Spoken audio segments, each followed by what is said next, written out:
After the divorce, I hid my pregnancy and had my twins alone. But on the day I gave birth, my ex walked in as the doctor.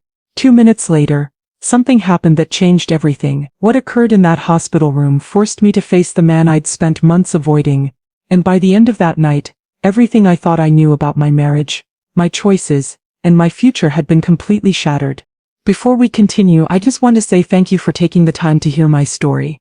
If you're comfortable, let me know where you're listening from, and what time it is where you are. Now let me tell you my story. My name is Naomi Mitchell, and I need to tell you about the most complicated, painful, and ultimately transformative experience of my life.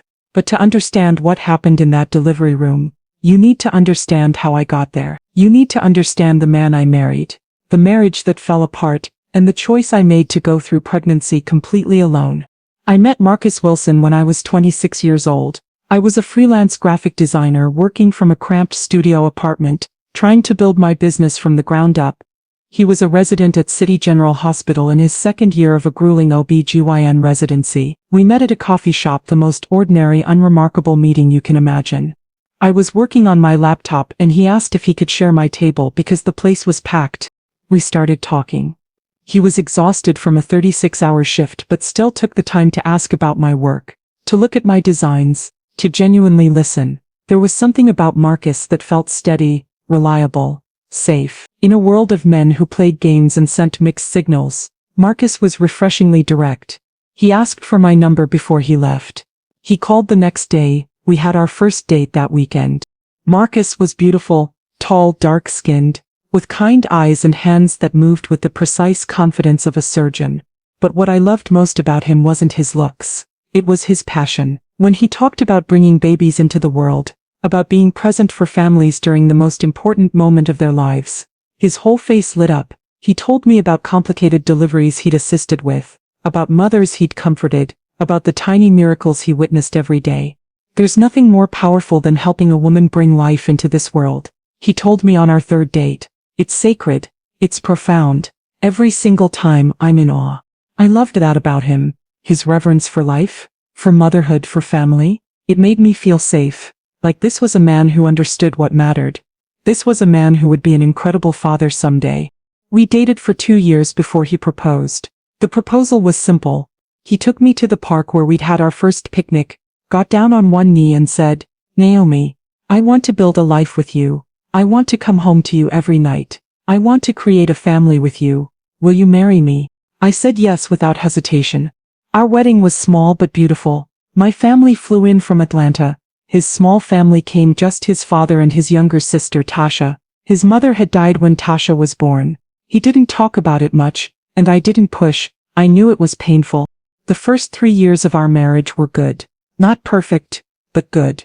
Marcus finished his residency and accepted a position at a prestigious hospital across town. His hours were still long, but we made it work. We had date nights when we could. We talked about buying a house. We talked about starting a family. But somewhere around year 4, things started to shift. Marcus became more distant, more withdrawn. He worked longer hours, took extra shifts, volunteered for every difficult case. When he came home, he was exhausted, distracted, barely present. I would try to talk to him and he would give me one-word answers while scrolling through medical journals on his phone. "Marcus, are you okay?" I would ask. "Fine, just tired." "Do you want to talk about it?" "Nothing to talk about. Just work." But it wasn't just work. It was something deeper, something he wouldn't share with me. When I brought up the idea of starting a family, something we'd talked about since before we got married, he would change the subject or say, "Not right now.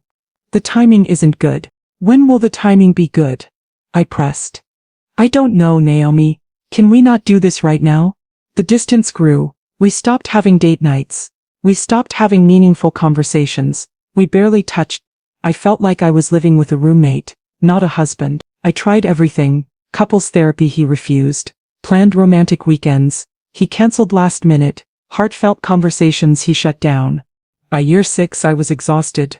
Exhausted from trying, from being the only one fighting for our marriage, from feeling invisible in my own home.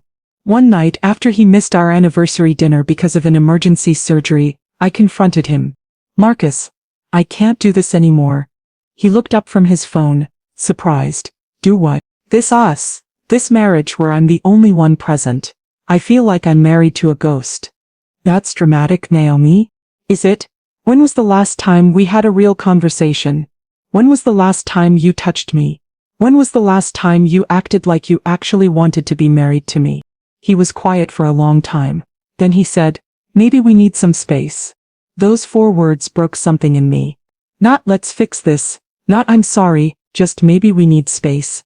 Fine, I said, tears streaming down my face. Let's get divorced. I expected him to fight, to argue, to say no, let's work on this. I don't want to lose you, but he didn't. He just nodded slowly and said, if that's what you want. Is it what you want? I asked desperately. He looked at me with empty eyes. I think it might be for the best. And that was it. 6 years of marriage ended not with a fight, but with a quiet surrender. The divorce was finalized 4 months later. It was civil, cold, transactional. We divided our assets, sold our condo, went our separate ways. Marcus moved into an apartment near the hospital. I moved into a small 2-bedroom place across town. We barely spoke during the process. Everything was handled through lawyers. The day the divorce was finalized, I cried for 6 hours straight. Not because I wanted him back by that point. I didn't even know who he was anymore. I cried because I was mourning the man I married. The future we'd planned. The family we would never have. 2 weeks after the divorce was final, I woke up nauseous. At first I thought it was stress. But when the nausea persisted for 3 days, I took a pregnancy test. Positive. I took 3 more. All positive. I sat on my bathroom floor staring at those 4 positive tests. My mind completely blank. This couldn't be happening. We'd been careful. Well, mostly careful. There was one night, about 3 weeks before we separated, when we'd had one last moment of connection. One last time when he actually looked at me like he used to. One last time when we felt like us. And apparently, that was enough. I made an appointment with my doctor. She confirmed it. I was 8 weeks pregnant. And then she did an ultrasound and said 4 words that made my world tilt. Looks like there are 2. 2 what? I asked stupidly. 2 babies. You're having twins. I walked out of that appointment in a daze. Twins. I was having twins with a man who had just divorced me. A man who had emotionally abandoned me long before we signed those papers. A man who clearly didn't want a family. For 3 days I debated whether to tell Marcus. He deserved to know, didn't he? These were his children too. But every time I picked up the phone to call him, I remembered how he'd shut down every conversation about having kids. I remembered how he'd chosen work over our marriage. I remembered how he'd let me go without a fight. And I made a decision. I wasn't going to tell him. Not to punish him. Not to keep his children from him. But because I needed to know something. I needed to know if he would come back to me on his own. If he would realize what he'd lost and fight to get it back. If he would choose me, choose us without obligation forcing his hand. If I told him I was pregnant, he would come back out of duty, out of responsibility, because that's who Marcus was. Honorable, responsible, dutiful. But I didn't want him back out of obligation. I wanted him back because he chose me, because he loved me, because he realized his mistake and wanted to fix it. So I decided to wait. I would go through this pregnancy alone. I would have these babies alone. And if Marcus came back during that time, if he fought for our marriage without knowing about the pregnancy, then I would know it was real. I would know he truly wanted us back. And if he didn't come back, then I would know I'd made the right choice in divorcing him. I told only 2 people, my mother and my best friend Keisha. My mother was appalled. Naomi, that man has a right to know he's going to be a father. And he'll know, I said calmly. Eventually, but right now, I need to do this for me. Keisha was more understanding but still worried. Girl, I support you, but this is going to be hard. Really hard. Are you sure about this? No, I admitted. But I'm doing it anyway. I blocked Marcus on all social media. I avoided places we used to go together. I cut off mutual friends who might tell him. I created a complete separation. And then I prepared to go through pregnancy alone. The first trimester was brutal. Morning sickness, which should really be called all-day sickness, hit me hard. I was working from home, which helped, but there were days I could barely get off the couch. I would design graphics between bouts of nausea, eating crackers and sipping ginger tea. My first ultrasound appointment, at 12 weeks, was lonely. I sat in that waiting room surrounded by glowing couples, holding hands, talking excitedly about their babies, And I was alone, filling out forms with NA in the space for father's information. But when I saw those two little beans on the ultrasound screen, when I heard those two strong heartbeats, something shifted in me. Yes, I was alone. Yes, this was hard, but I was also strong. I was capable. I was going to do this. Both babies look healthy, the technician said, smiling at me. Do you want to know the genders? Not yet, I said. I want to wait. The second trimester was easier physically but harder emotionally. My belly started to show. I felt the first kick's soft flutters that made me cry. I went to prenatal classes alone, sitting in the back while couples practiced breathing techniques together. Marcus tried to reach out during this time. He texted me a few times, Naomi, can we talk? I miss you. Then emails. I made a mistake. Can we meet for coffee? I deleted every message without responding. He showed up at my apartment twice. The first time I was 5 months pregnant, clearly showing. I heard him knock and froze. I held my breath, standing perfectly still in my kitchen, one hand on my round belly, praying he wouldn't somehow know I was inside. He knocked for 5 minutes, then left a note, Naomi, please talk to me. I know I messed up. I'm seeing a therapist. I'm working on myself. I want to fix this. I read that note 100 times. Part of me wanted to throw open the door and run after him, but I held firm. If he was really changing, he would keep trying. He would prove it over time, not just with words. The second time he came, I was 7 months pregnant. Again, I didn't answer. Again, he left a note. I understand if you hate me. I understand if you never want to see me again. But I need you to know that losing you was the biggest mistake of my life. I cried after reading that one, but I still didn't reach out. My mother flew in from Atlanta at month 7 to help me set up the nursery. We painted the second bedroom a soft sage green. We assembled 2 cribs, bought 2 car seats, organized tiny onesies and diapers and blankets. You sure about all this? My mother asked, as we folded baby clothes. About having twins? I joked weakly. About doing it alone. I was quiet for a moment. No, but I'm doing it anyway. She hugged me. You're stronger than you know, baby girl. At my 8-month appointment, I finally found out the genders. 2 girls. My doctor announced, smiling. 2 daughters. I was going to have 2 daughters. I sat in my car in the parking lot and cried. Happy tears, scared tears, overwhelmed tears. The final month was the hardest. I was huge, uncomfortable, anxious. Every night I lay in bed, hands on my belly, feeling my daughters move, and wondered if I was doing the right thing. What if Marcus never knew them? What if I was depriving them of their father because of my pride? But then I would remember how he'd abandoned our marriage, how he'd shut me out, how he'd let me go without a fight. And I would remind myself, I'm not depriving them of anything. He made his choice. My due date came and went. I was 4 days overdue when labor started. It was 2 in the morning. I woke up to a contraction so powerful it took my breath away. I lay in bed, timing them, 10 minutes apart, then 8, then 6. I called my mother. Mom, it's time. I'm 3 hours away, baby. I'm getting in the car right now. I called Keisha. I'm in labor. Oh my God. Okay, wait, no, Naomi, I'm in Charlotte for my sister's wedding. I can't, I'm so sorry. It's okay, I said, even though it wasn't. I'll be fine. I hung up, breathed through another contraction and accepted the truth. I was doing this completely alone. I grabbed my hospital bag, locked my apartment, and drove myself to the hospital. Contractions hit every 5 minutes. I gripped the steering wheel, breathed through them and tried not to panic. I made it to the hospital at 3:47 a.m. A nurse met me with a wheelchair.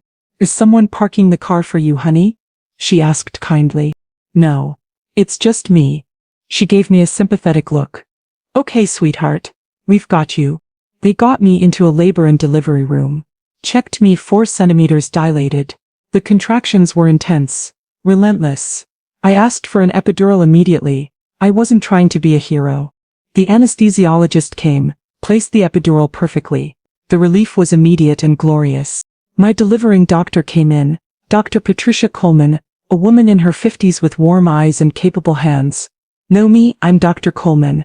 I'll be delivering your babies today. How are you feeling? Scared, I admitted. That's normal, but you're doing great. Twins are my specialty. We're going to get through this together.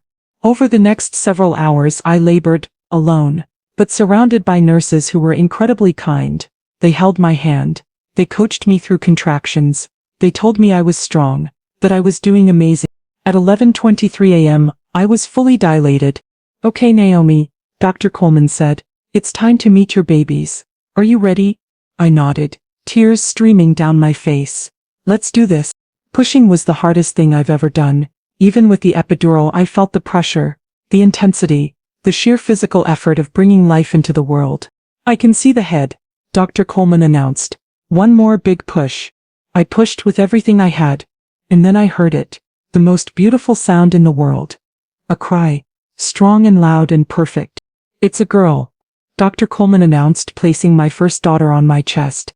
I sobbed. She was tiny, covered in vernix. Absolutely perfect.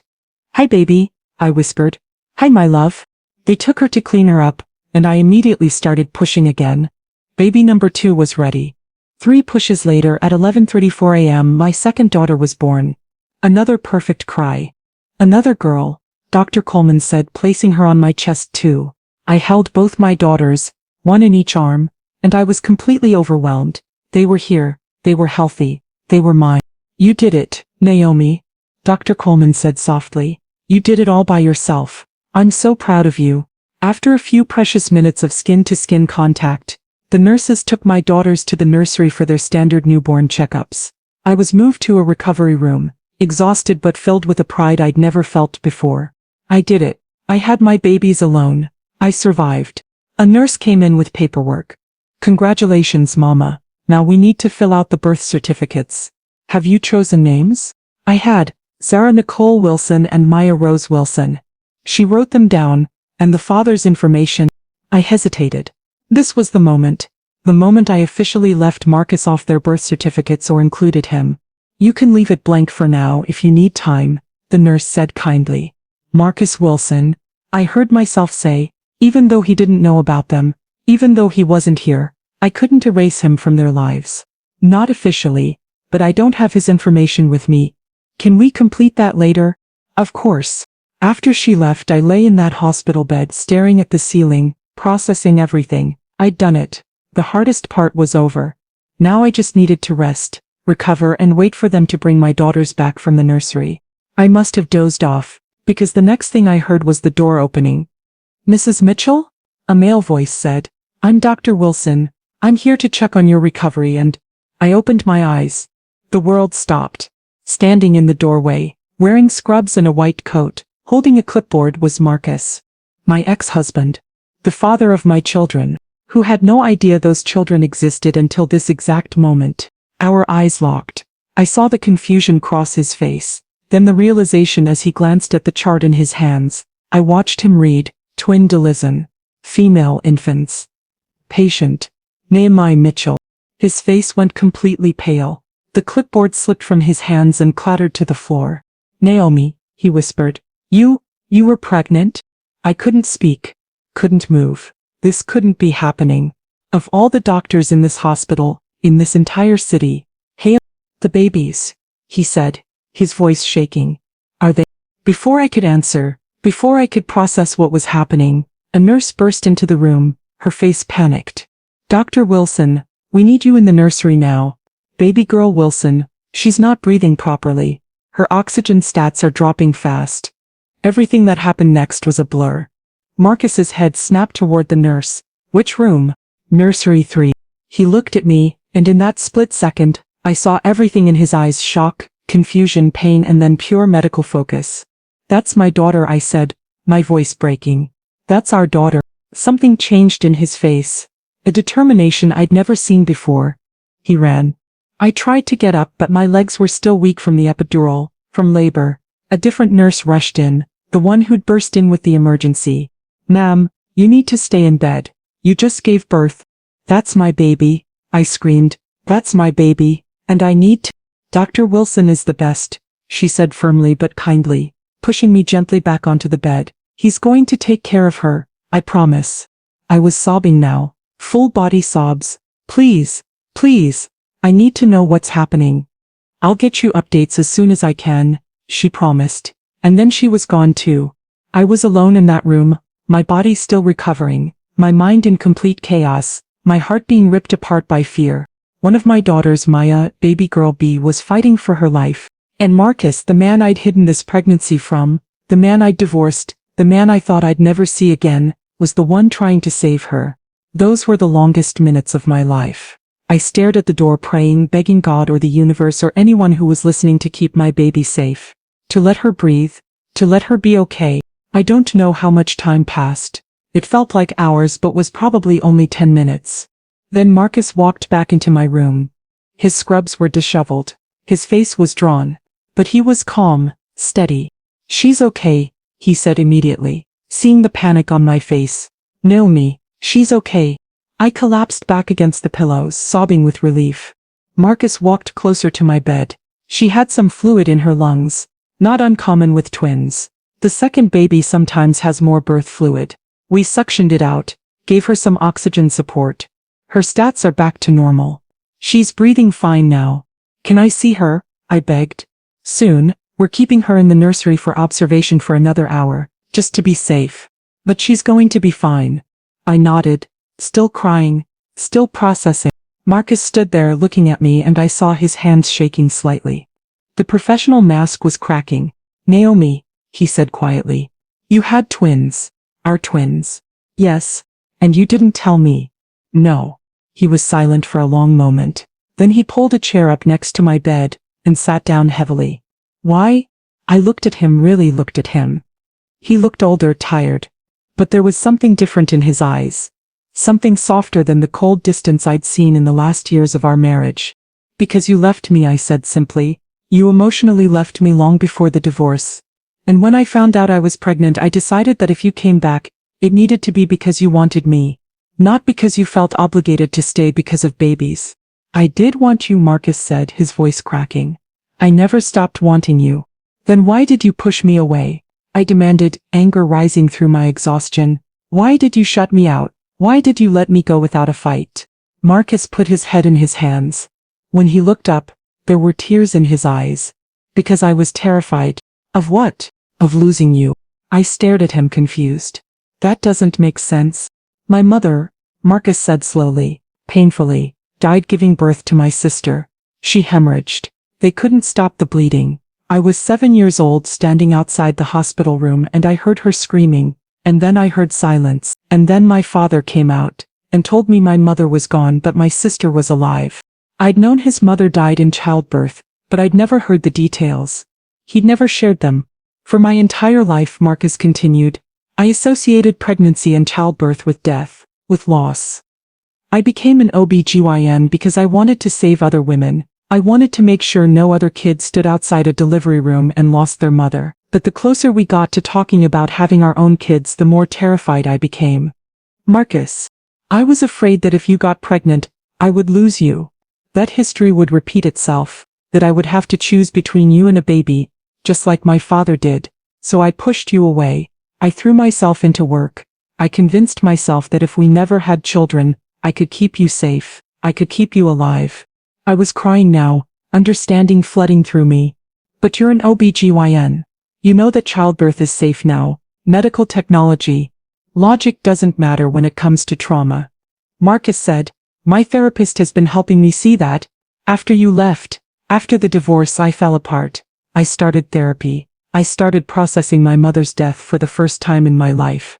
And I realized what I'd done. I'd destroyed my marriage because I was too afraid to be vulnerable. Too afraid to tell you the truth. You should have told me," I said. "We could have worked through it together." I know that now, but I didn't know it then. I'm so sorry, Naomi. I'm so sorry." We sat in silence, the weight of years of pain and misunderstanding hanging between us. "I tried to reach out," Marcus said. "I texted you, I came to your apartment." "I know. I got your messages. I heard you knock. Why didn't you answer?" "Because I needed to know if you would keep trying. If you would prove you'd changed, not just say it." Marcus nodded slowly. "That's fair. That's more than fair." He looked at me. "Can I ask you something?" "What?" "Why did you give them my last name?" I wiped my eyes. "Because even though I was angry, even though you hurt me, they're still half you, and I won't erase you from their lives. That's not my right." Something in Marcus's expression broke. He stood up, walked to the window, and when he turned back he was crying openly. I just delivered my own daughters, he said. I didn't know they existed until 2 hours ago, and I just delivered them. Do you have any idea how that feels? Do you have any idea how it felt to go through pregnancy alone? I countered. To go to every appointment alone? To feel them kick alone? To go into labor alone, and drive myself to the hospital alone? No, Marcus said. I don't, but I want to understand. I want to be here now. Please, Naomi, please let me be here. I don't know if I can trust you, I said honestly. Then, let me earn it back. However long it takes. I'll prove to you that I've changed, that I'm not the man who pushed you away. He came closer to my bed. I held our daughter in my hands today. I cleared her lungs so she could breathe, and in that moment, I wasn't afraid anymore. I just felt love, pure overwhelming love. For her sister, for you. I didn't know what to say. My emotions were too tangled: exhaustion, relief, anger, hope, fear, love. Before I could respond, a nurse knocked and entered with a wheelchair. Mrs. Mitchell, your babies are ready. Would you like to go see them? Yes, I said immediately. Please. The nurse helped me into the wheelchair. Marcus stepped forward. Can I come with you? I looked at him for a long moment. Then I nodded. Yes. He walked beside me as the nurse wheeled me down the hall to the nursery. Through the glass I could see 2 tiny bassinets side by side. Wilson, Zara, Nicole, and Wilson, Maya, Rose. The nurse wheeled me inside. Marcus followed. There they were, my daughters, our daughters, swaddled in pink and white blankets, tiny hats on their heads, sleeping peacefully. I reached out and touched Zara's tiny hand.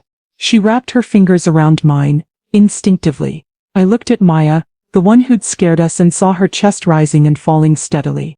They're perfect, Marcus whispered. He was standing on the other side of the bassinets, looking down at them with an expression of pure wonder. Do you want to hold them? I asked quietly. He looked at me, surprised. Can I? They're your daughters too.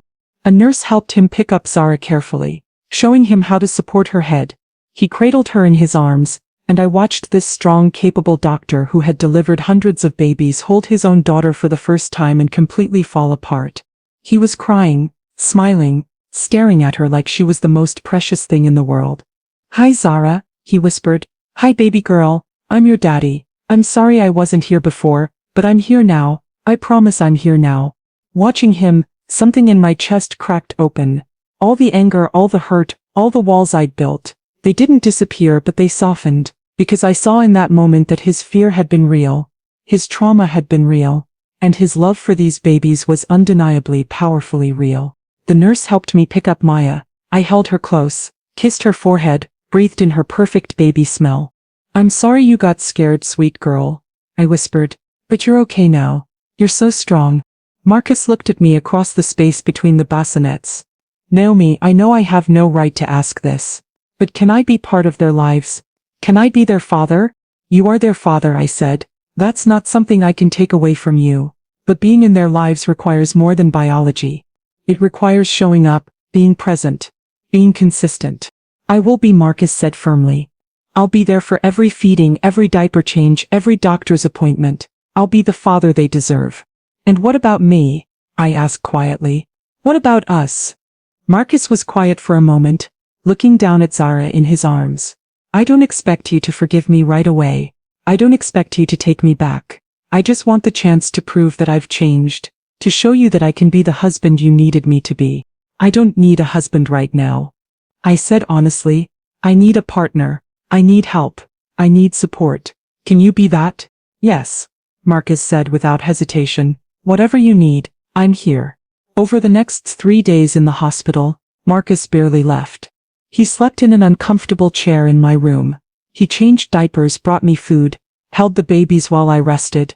When I struggled with breastfeeding, he found a lactation consultant. When I cried from exhaustion, he took both babies and told me to sleep. And I watched him. I watched for signs of the old Marcus, the distant, closed-off man who'd shut me out. But he wasn't there. This Marcus was present, engaged. Oh, on the day we were discharged, Marcus asked, "Can I drive you home?" I hesitated.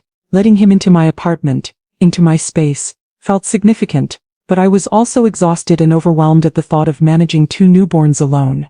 Okay. I agree. He drove us home carefully, glancing back at the car seats constantly to check on the babies. When we got to my apartment, he carried both car seats inside while I walked slowly. Still recovering, he stepped into my apartment and stopped.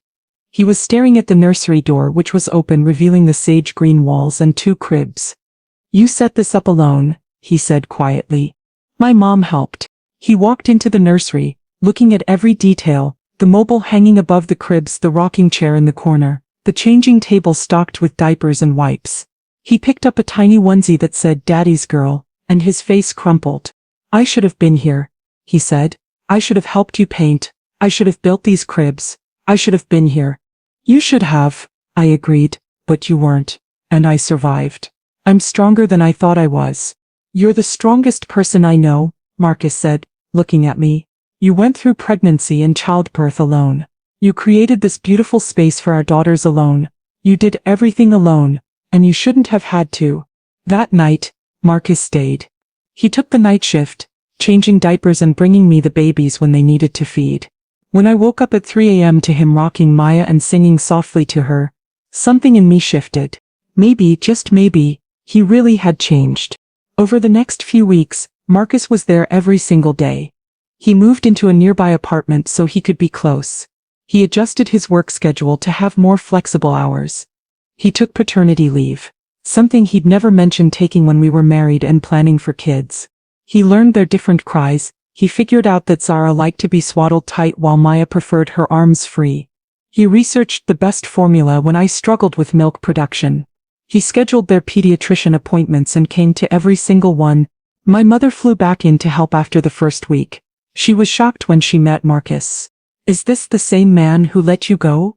she asked me privately. "I don't know," I admitted. "He seems different, but I don't know if it's real or temporary." "Give him time," my mother advised. "Time reveals everything." Keisha visited and had a similar reaction. "Girl, that man is devoted. He looks at those babies like they hung the moon, and the way he looks at you." She shook her head. "That's not obligation.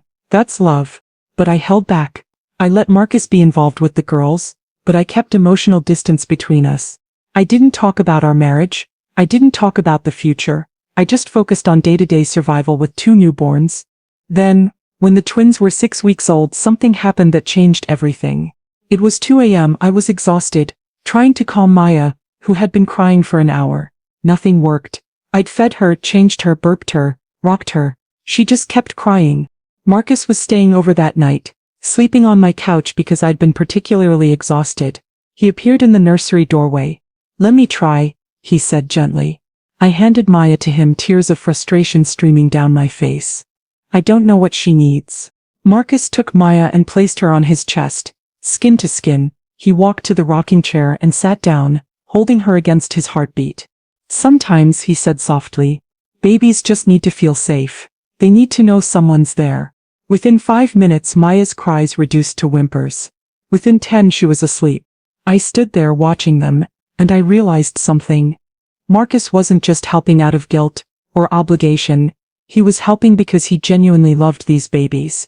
He genuinely wanted to be here. "How did you know that would work?" I asked. "I didn't," Marcus admitted. I read that babies can feel your heartbeat and it comforts them. I thought maybe it would help." "You've been reading parenting books?" "About 15 of them," he said with a small smile. "I have a lot to catch up on." I sat down in the other chair watching him hold our daughter. "Marcus, can I ask you something?" "Anything." "That day in the hospital, when Maya stopped breathing, you didn't hesitate. You weren't afraid." "How?" Marcus looked down at Maya sleeping on his chest.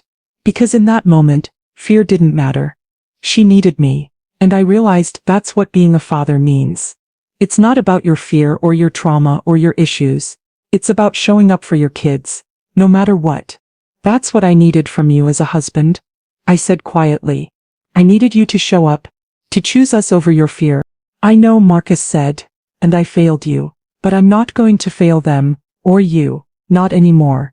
We sat in silence in the dim nursery, both our daughters finally sleeping. "I'm falling in love with you again," I whispered, almost without meaning to say it out loud. Marcus looked up at me, his eyes wide. "What?" I'm falling in love with you again, I repeated, stronger this time. And it terrifies me, because what if you leave again? What if you shut down again? What if— I won't, Marcus said firmly. He carefully stood up, still holding Maya, and came to kneel in front of my chair. Naomi, I know I have to earn your trust back. I know I can't just say I've changed and expect you to believe me, but I need you to know that I'm not the same man I was. Therapy helped me process my mother's death. It helped me understand my fear, and becoming a father, actually holding my daughters, caring for them, it broke through that fear completely. How do I know you won't wake up one day and be scared again? I asked. Because I'm scared every day, Marcus admitted. I'm scared something will happen to you or the girls. I'm scared I'll mess up as a father. I'm scared you'll never forgive me, but I've learned that fear doesn't have to control me. I can acknowledge it and still show up, still be present, still love you. I reached out and touched his face. I need time. I need to be sure. Take all the time you need, Marcus said. I'm not going anywhere. And he didn't.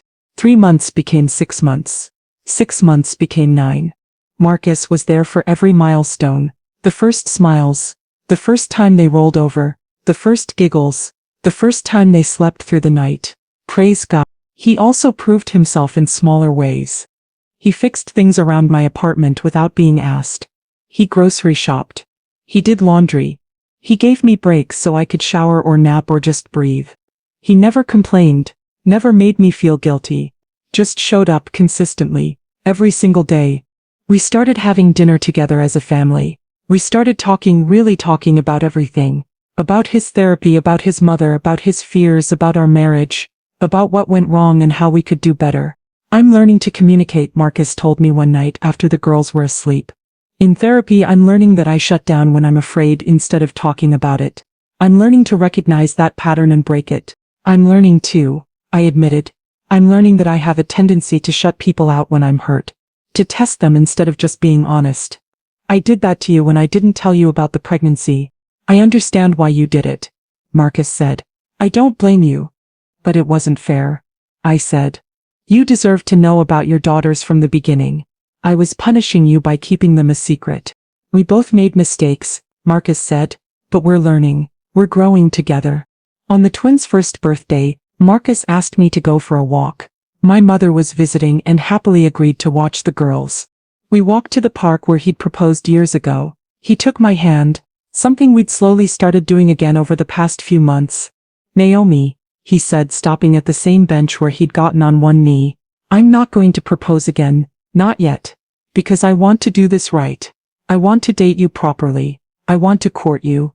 I want to show you every day that I'm the man you deserve. Marcus. But I need to tell you something, he continued. That day in the hospital when I walked into your room and realized you'd had our babies, I felt like I'd been given a second chance I didn't deserve. And then when Maya stopped breathing and I held her in my hands and got her breathing again, I made a promise to myself. I promised that I would never take a single moment with you or our daughters for granted, that I would show up every single day, that I would be present, honest, and brave. You have been, I said, tears streaming down my face. You've been all of those things. I love you, Naomi.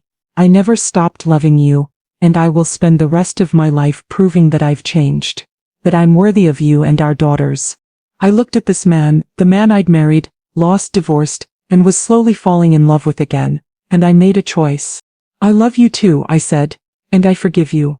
Marcus pulled me into his arms, and we stood there in that park, holding each other, both of us crying, both of us healing. Can we try again? He whispered. Can we start over? Not start over, I corrected. We can't erase what happened, but we can move forward, together. Together, Marcus agreed.